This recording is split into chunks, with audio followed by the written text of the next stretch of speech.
Okay, so this video is tuturuan ko kayo kung paano mag-promote ng mas malaking commission. So punta tayo sa Shopee apps natin. Then click natin yung Me. Click natin yung Me. Wait lang po. Loading. Yan. So punta tayo sa ating affiliate program. Click nyo yan. Ito yung ginagawa ko para kaya malaki yung ating commission. So may benta tayo kahapon. And then yan, nasa recommended. Yan yung click nyo yung commission extra. So ang pinopromote ko kasi mga motor parts, kaya ito yung lumalabas. Meron ding mga mga ilan-ilan na So pwede nyo rin i-search yung gusto nyo dyan. Mari mga ibang item. Sample na lang po itong front shock ng Mio. So nasa 8%. Tingnan nyo. Yung Shopee video is 5%. Seller commission, then Shopee commission 3%. So equal is nasa 8% po yan. Laki po yan. Tutusin. Click natin yung magkano magiging commission mo pag nakabenta ka. Meron kang 115 pag nakabenta ka ng isang shock. Di ba? Laki na yan. Wala ka namang ilalabas pag na-promote mo yan. Then pag successful na nabenta. Okay. So ito yung kahit ano naman pwede mong ibenta. Basta may commission extra. Yun ang nakalagay na commission extra. Masama, malaki po yung commission. Dito naman tayo sa MotoWolf. Ito mas malaki yung commission. 13%. You know. So ang price niya is 365. Check natin yung magkano yung lalabas. Nakabenta tayo. May 47.45 pesos ka sa isang item ng pag ito yung nabenta mo.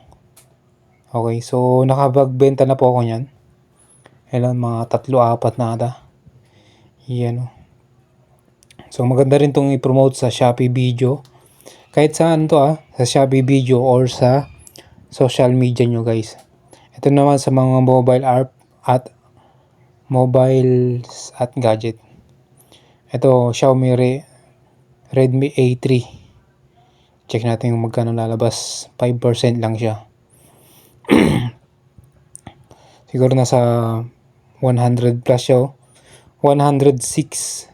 So hindi na siya masama pag nakapag-promote kayo yan. Ang nabenta ko nung nung bago-bago tayo is Redmi. 40 pesos lang yung commission. Kasi hindi ko pa alam to guys, itong commission extra. Ito pala yung malalaking commission. Pag gusto nyo ng mas malaki pa yung commission nyo, mamabot kayo ng 1,000 isang araw, ito yung magandang i-promote. Kahit saan naman pwede nyong i-promote dyan, basta may commission extra. Mas nagta-times kasi yan eh. Ayan o. Then pwede nyo i-search dyan, ito pet care, marami naman dyan. Kung ano yung napili yung niche. Ayan o. Napakarami. Then meron naman dito mga sport travel. Ayun o. Iba-iba eh.